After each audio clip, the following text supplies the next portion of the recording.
Hi friends, welcome back. आज मैं definitely may be movie को एक्सप्लेन करूंगी जिसे एडम ब्रॉक्स ने डायरेक्ट किया है और IMDb पर इसकी रेटिंग 7.1 है। तो आइए बढ़ते हैं मूवी की तरफ।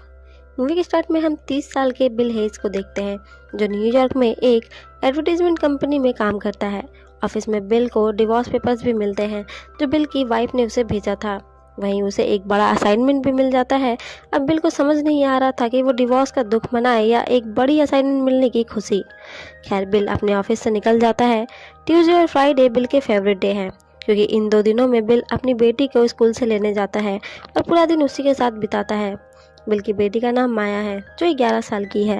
बिल जब माया के स्कूल में पहुंचता है तो देखता है कि आज स्कूल में इतने छोटे बच्चों को सेक्स एजुकेशन की क्लासेस दी गई थी, जिसके कारण सभी बच्चे अपने पेरेंट्स से बहुत अजीबोगरीब सवाल कर रहे थे, जिससे उनके पेरेंट्स बहुत परेशान हो रहे थे।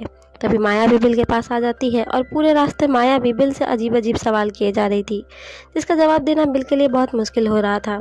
पूरा दिन माया बिल से बस सवाल ही किए जा रही थी, जैसे बिल उसकी मदर से कैसे मिला, क्या शादी से पहले भी बिल की और भी गर्लफ्रेंड्स थी, अगर वो उसकी मदर से प्यार करता था तो अब वो प्यार खत्म कैसे हो गया और अब वो डिवोर्स क्यों ले रहे हैं।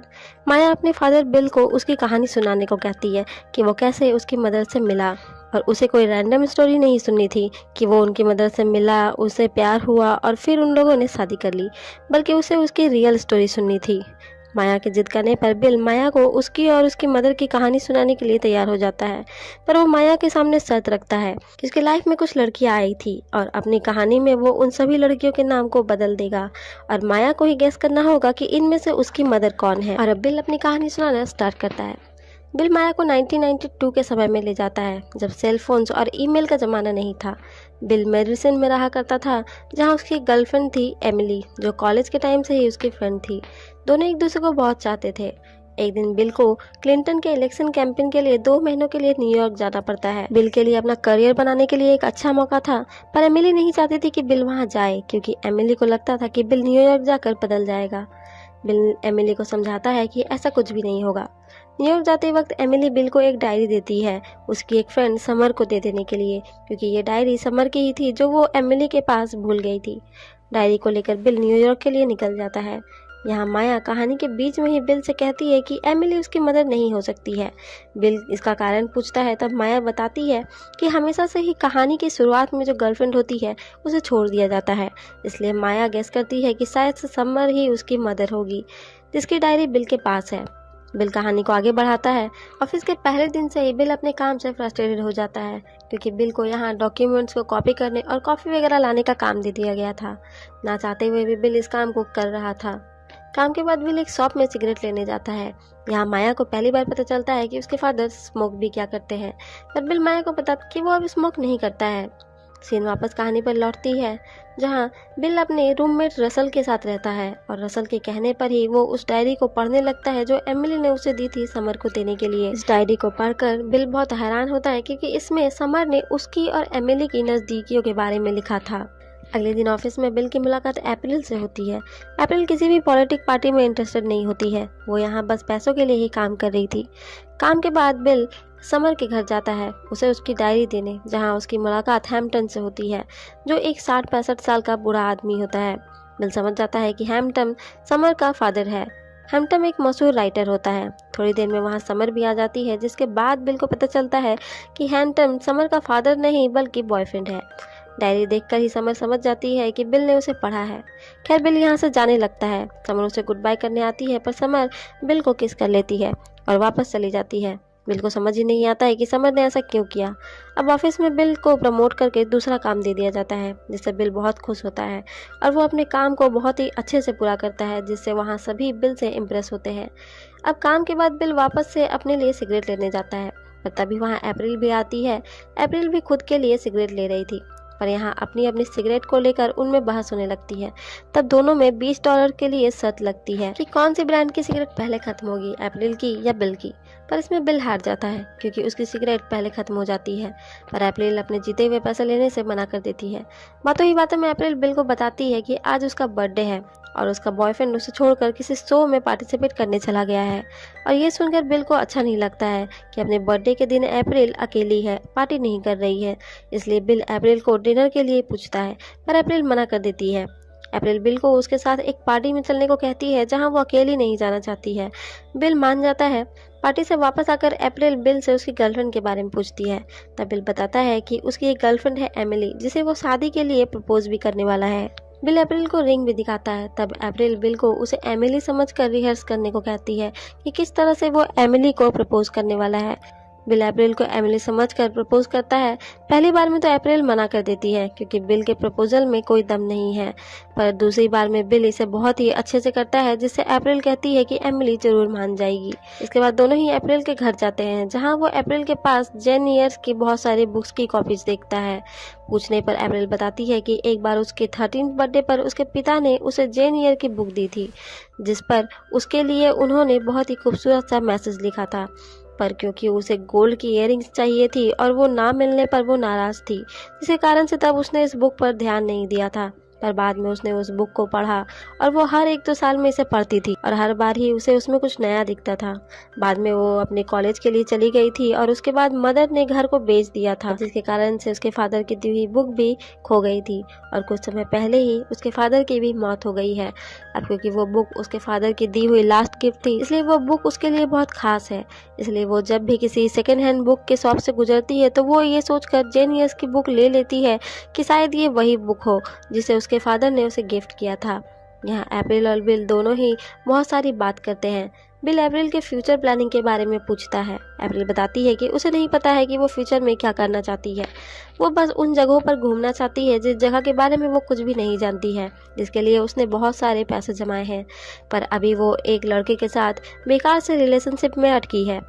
ऐसे ही बातें करते हुए वो दोनों ही एक दूसरे को किस कर लेते हैं, पर बिल को तुरंत ही एहसास होता है कि ये सब गलत है और वो वहाँ से चला जाता है। बिल को अपने होटल पहुंचते हुए सुबह हो चुकी थी, जहां होटल में बिल एमिली को देखता है जो लिफ्ट के पास रुकी हुई थी। एमिली बिल से मिलने आई थी। अब एमिली को देखकर बिल डर जाता है क्योंकि पूरी रात से वो बाहर ही था और इतनी सुबह बिल को इस हाल में देखकर एमिली समझ जाएगी कि वो पूरी रात से बाहर ही था। एमिली लिफ्ट के अंदर चली जाती है और बिल अपनी पूरी जान लगाकर सीढ़ियों से दौड़ता हुआ अपने कमरे में आ जाता है। उसे लगता है कि अब सब ठीक है, पर एमिली बिल से पहले ही यहाँ पहुँच चुकी थी। पर यहाँ बिल का रूममेट रसल ने बात को संभाल लिया था। रसल ने एमिली को बता दिया था कि बिल ऑफिस के काम से पूरी रात ऑफिस में ही था। एमिली बिल से थोड़ी देर बाहर घूमने का कहती है। दोनों बाहर जाते हैं और जहां मौका देखकर बिल एमिली को शादी के लिए प्रपोज कर देता है, पर शॉकिंगली एमिली इसके लिए मना कर देती है। एमिली बिल को बताती है कि वो चार्ली से प्यार करती है। चार्ली वही लड़का है जो मेडिसिन में बिल का रूममेट था। बिल को इससे तकलीफ होती है, पर एमिली बताती है कि उसने कभी भी बिल के साथ अपना फ्यूचर प्लान नहीं किया था, बल्कि ये सब अकेला बिल ही कर रहा था। और वैसे भी अगर वो दोनों साथ रहे तो दोनों कभी खुश नहीं रहेंगे, क्योंकि वो उसे उसके सपने पूरे करने से रोकेगी। अब यहाँ एमिली ऐसा इसलिए कह रही थी क्योंकि वो बिल को कभी भी अपने से दूर यानी मेडिसिन से दूर न्यूयॉर्क में काम करने नहीं देती। बिल अब क्या ही कर सकता था। अगले सीन में हम देखते हैं कि क्लिंटन अब इलेक्शन जीत चुका है, पर बिल अब भी यहीं रहने वाला था। बिल और उसके रूममेट रसल अब दोनों ही होटल से चेकआउट कर चुके थे और इसी के साथ एमिली की कहानी बिल के लाइफ से यहीं खत्म हो चुकी थी। अब यहाँ न्यूयॉर्क में बिल और रसल ने अपने खुद का कंसल्टिंग फर्म खोल लिया था और दोनों ही अपने काम पर लग गए थे। तब प्रेजेंट में माया बिल से अप्रैल के बारे में बताने को कहती है। बिल बताता है कि अपने बॉयफ्रेंड से ब्रेकअप के बाद अप्रैल ने वही किया जो हमेशा से वो करना चाहती थी, यानी वो पूरी दुनिया घूमने लगी। पर वहाँ से अप्रैल बिल को पोस्ट कार्ड भेजा करती थी, जिससे धीरे धीरे उन दोनों के बीच काफ़ी अच्छी दोस्ती हो गई थी। इसके बाद समय आया 1994 का, जब इंटरनेट की शुरुआत हो चुकी थी। रातों रात सभी के पास सेलफोन्स आ चुके थे और फिर उसके पुराने बॉस ने रसल और उसे उसका बड़ा पहला ब्रेक दिया था। बिल का काम बहुत अच्छा चल रहा था। वहीं बिल मशहूर राइटर हैम्पटन के क्लब में गया था क्योंकि हैम्पटन ने उसे इनवाइट किया था, जहां वो अपनी नई बुक के बारे में सभी को बता रहा था। यहाँ बिल की मुलाकात वापस से समर से होती है। यहाँ दोनों का ही पता चलता है कि उन दोनों का ही ब्रेकअप हो चुका है। यहाँ सीन प्रेजेंट में वापस आती है, जहाँ माया बिल से कहती है कि वो नहीं चाहती है कि समर उसकी मदर बने, पर अब समर उसे पसंद आने लगी है। माया बिल से पूछती है कि क्या उसने समर को डेट के लिए पूछा था। तब बिल बताता है कि उसने ऐसा नहीं किया था क्योंकि समर अपने आर्टिकल्स लिखने में ही बिजी रहती थी। कहानी वापस से पास्ट में जाती है, जहां समर एक बहुत अच्छा आर्टिकल लिखती है, जिसकी बधाई देने के लिए बिल समर से मिलता है। जिसके बाद दोनों बहुत सारी बातें करते हैं और अब दोनों साथ में ही बहुत सारा समय बिताया करते हैं। ऐसे ही दोनों एक रिलेशनशिप में आ जाते हैं और दोनों एक दूसरे के साथ काफ़ी खुश थे। एक दिन बिल अपने काम पर था जब उसे कोई अननोन कॉल आती है और उसमें उसे धमकी दी जा रही थी। ये लड़की अप्रैल थी, वो बिल को डरा रही थी। अप्रैल वापस आ चुकी थी क्योंकि उसे एहसास हो चुका था कि वो बिल को प्यार करती है। बिल उसे सुन रहा था और दोनों बात करते करते एक शॉप में जाते हैं। अप्रैल अपनी ही बातें बिल को कहती जा रही थी, पर वो बिल को बता पाती कि वो उसे प्यार करती है उससे पहले ही वो देखती है कि बिल ने किसी के लिए डायमंड रिंग खरीदी है। अप्रैल इससे बिल पर थोड़ा नाराज होती है कि वो लोग एक दूसरे को पोस्ट कार्ड लिखा करते थे, पर बिल ने उसे कभी ये नहीं बताया कि वो किसी और से प्यार करता है। बिल यहाँ समझ नहीं पाया था कि अप्रैल उससे प्यार करती है और उसके लिए ही वो अपने सपनों को छोड़कर वापस आई थी। खैर अप्रैल अब क्या ही कर सकती थी, वो अब बिल से कुछ भी नहीं कहती है। पर तब बिल जो नहीं समझ पाया था उसे यहाँ प्रेजेंट में माया समझाती है कि अप्रैल उसे प्यार करती थी और उसके लिए ही वो वापस आई थी। इसके बाद बिल वापस से कहानी की तरफ जाता है जहां वो आज समर को शादी के लिए प्रपोज करने वाला था, पर उससे पहले ही समर बिल को उसकी लिखी एक आर्टिकल दिखाती है, जिसे पढ़कर बिल समझ जाता है कि ये आर्टिकल सीधा उसके काम पर असर करने वाली है और वो समर को इस आर्टिकल को पब्लिश करने से मना करता है। पर यहाँ समर ने तो इसे पहले ही पब्लिश कर दिया था। बिल यहाँ से नाराज होकर चला जाता है। अब समर भी बिल की लाइफ से जा चुकी थी। आर्टिकल के छपने के बाद बिल और रसल की फर्म बंद हो चुकी थी। यहाँ समर के एक आर्टिकल की वजह से बिल ने एक ही झटके में अपनी गर्लफ्रेंड, फ्रेंड और अपना काम तीनों को ही खो दिया था और फिर बहुत लंबे समय तक उसके लिए कोई भी चीज़ मायने नहीं रखती थी। अब फिर एक दिन एक न्यूज़ देखकर अप्रैल उसे कॉल करती है। न्यूज़ तो बस एक बहाना था अप्रैल के लिए बिल से बात करने के लिए। इतने दिनों में बिल ने उसे एक बार भी कॉल नहीं किया था, इसलिए आखिर में अप्रैल ने ही बिल को कॉल किया। अब दोनों का मिलना जुलना बढ़ जाता है, दोनों साथ में घूमने जाया करते। बिल एक दिन अप्रैल से उसके बॉयफ्रेंड के बारे में पूछता है। अप्रैल उसे केविन के बारे में बताती है जिसे वो डेट कर रही है। अब अप्रैल के बॉयफ्रेंड के बारे में जानकर बिल अप्रैल को इग्नोर कर रहा था क्योंकि वो खुद उसे डेट करना चाहता था। वो अप्रैल के कॉल मैसेज को भी इग्नोर कर रहा था। उन्हीं मैसेजेस में एक मैसेज एमिली का था। वो बिल को बता रही थी कि वो भी न्यूयॉर्क में शिफ्ट हो चुकी है और उन दोनों को मिलना चाहिए। एमिली उसे अपना नंबर भी दे रही थी, पर बिल उसके मैसेज को भी इग्नोर कर देता है। एक शाम अप्रैल खुद बिल के घर आ जाती है उसे अपने साथ ले जाने, क्योंकि आज उसका बर्थडे है और उसके सभी दोस्तों ने मिलकर उसके लिए पार्टी रखी है। बिल अप्रैल के साथ वहां पहुंच जाता है, जहां एक बार फिर से सारे गिले शिकवे भुलाकर बिल और रसल एक दूसरे को गले लगा लेते हैं। पर जब केक काटने का समय आता है तो बिल वहां से जा चुका था। खैर जब अप्रैल वहां से वापस आती है तो बिल उसे उसके घर के सामने बाहर बैठा हुआ मिलता है। दोनों साथ में कुछ बातें करते हैं, जिसके बाद बिल अप्रैल से अपना प्यार कन्फेस कर देता है। अप्रैल पूछती है कि ये बात उसने उसे पहले क्यों नहीं बताई। तब बिल कहता है कि वो उसे हमेशा से ही प्यार करता था, पर वो ये भी जानता है कि अप्रैल कभी भी उसमें इंटरेस्टेड नहीं थी, इसलिए उसने कभी भी ये बात उससे नहीं कही थी। पर अप्रैल अपनी भरी हुई आंखों से उसे कहती है कि वो बेवकूफ़ है। अप्रैल तो बहुत पहले से ही बिल को पसंद करती। आखिर में बिल के लिए ही वो यहाँ वापस अपने सपनों को छोड़ कर आई थी। पर अप्रैल यहाँ बिल से कहती है कि वो अब उससे ये सब क्यों कह रहा है, जबकि उसकी हालत बहुत बुरी है। पर यहाँ गड़बड़ तब हो जाती है जब अप्रैल के इस बात का बुरा मानकर बिल अप्रैल की इंसल्ट कर देता है और अप्रैल बिल को थप्पड़ मारकर वहाँ से चली जाती है। अब बिल एक बार फिर से अकेला हो चुका था। एक दिन बिल को एक बुक शॉप में जेन ईयर की बुक दिखती है। बिल उसे देखने जाता है और ये वही बुक थी जो कभी अप्रैल के फादर ने अप्रैल को गिफ्ट की थी, जो सालों पहले खो गई थी, जिसके फ्रंट पर अप्रैल के फादर ने अप्रैल के लिए एक खूबसूरत सा मैसेज लिखा था। खैर बिल इस बुक को खरीद लेता है और इसे लेकर अप्रैल के घर पहुंच जाता है, जहां अप्रैल की रूममेट बताती है कि अप्रैल ने कॉलेज ज्वाइन कर लिया है और वो वहीं गई हुई है, पर कुछ ही देर में वो वापस आने वाली है। बिल वहीं रुककर अप्रैल का वेट करता है, पर तभी वो वहाँ केविन को देखता है, जो कि अप्रैल का बॉयफ्रेंड था और अप्रैल के घर पर ही रह रहा था। केविन को देखकर बिल को बुरा लगता है, क्योंकि वो खुद अप्रैल से प्यार करता है और बिल अप्रैल से बिना मिले बुक को वापस लेकर वहाँ से चला जाता है। बाहर जाकर वो एक रेस्टोरेंट के बाहर बैठा था, जहां उसकी मुलाकात एक बार फिर से समर से होती है। समर ने शादी कर ली थी और अब तक उसका डिवोर्स भी हो चुका था, पर अभी वो प्रेग्नेंट थी। समर बिल को उसके घर में हो रही पार्टी में इनवाइट करती है। यहाँ समर कन्फेस करती है कि वो बिल से प्यार करती थी, पर फिर उसकी वजह से ही सब कुछ खराब हो गया था। फिर समर बिल को उस पार्टी में जरूर से आने का कहकर वहाँ से चली जाती है और यहाँ से इन प्रेजेंट में शिफ्ट होती है, जहाँ माया अब तक पूरी तरह से कंफ्यूज हो चुकी थी अपने फादर की कॉम्प्लिकेटेड लव स्टोरी को सुनकर। वो अपने फादर से कहती है कि शायद ये स्टोरी सुनना अच्छा आइडिया नहीं था, अगर उसे अपनी मदर पसंद नहीं आई तो। माया अब कंफर्म हो चुकी थी कि समर ही उसकी मदर है और वो उनकी बेटी नहीं है, शायद इसलिए ही वो उसकी मदर से डिवोर्स ले रहे हैं। पर बिल कहता है ये बस एक कहानी है जिसकी एक हैप्पी एंडिंग है। पर माया रोने लगती है कि वो दोनों डिवोर्स ले रहे हैं तो इसमें हैप्पी एंडिंग जैसा कोई भी बात नहीं है। बिल कहानी को यहीं रोकने का कहता है, पर माया को पूरी कहानी सुननी थी। तब बिल उन दोनों के लिए ही चाय बनाने जाता है, पर जब तक वो चाय बनाकर आता है तब तक माया सो चुकी थी। अब सुबह माया अपनी सोच में लगी थी कि समर, अप्रैल और एमिली में से कौन उसकी मदर है। अगले सीन में बिल और माया बाहर घूम रहे थे, जहाँ माया बताती है कि उसे पता चल गया है कि उसकी मदर कौन है, पर अभी वो बिल को कुछ भी बताने से मना कर देती है और उसे आगे कहानी सुनाने को कहती है।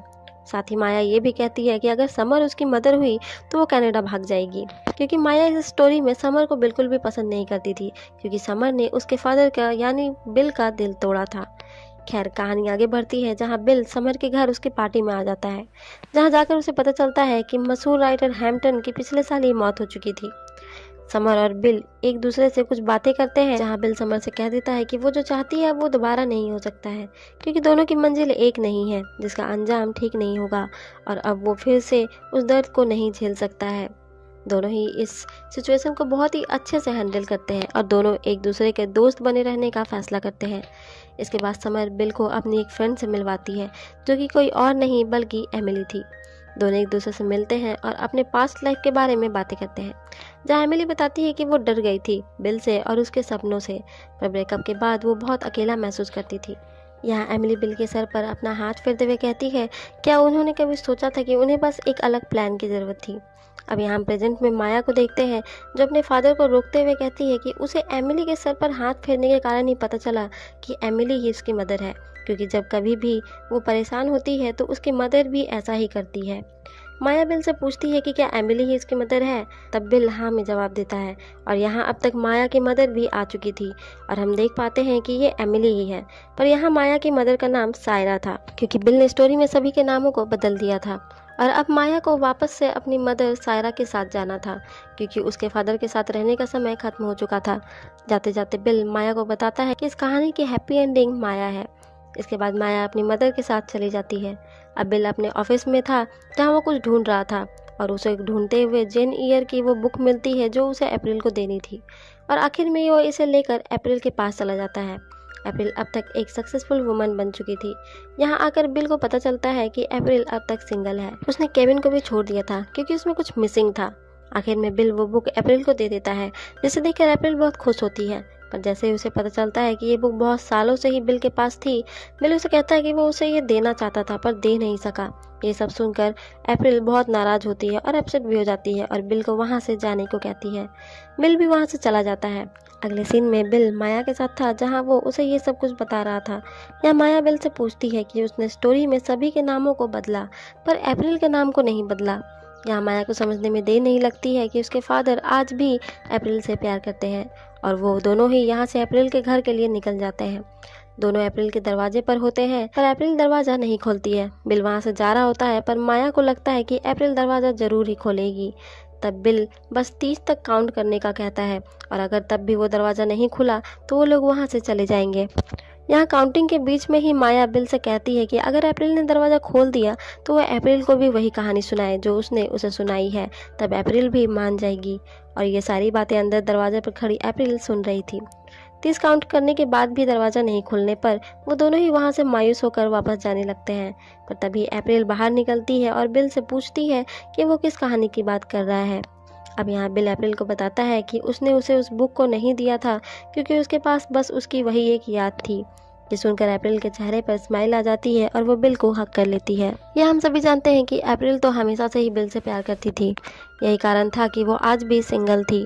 खैर, अप्रैल माया और बिल को लेकर अंदर जाती है, पर माया के अंदर जाते ही वो दौड़ते हुए बाहर आती है और बिल को किस कर लेती है।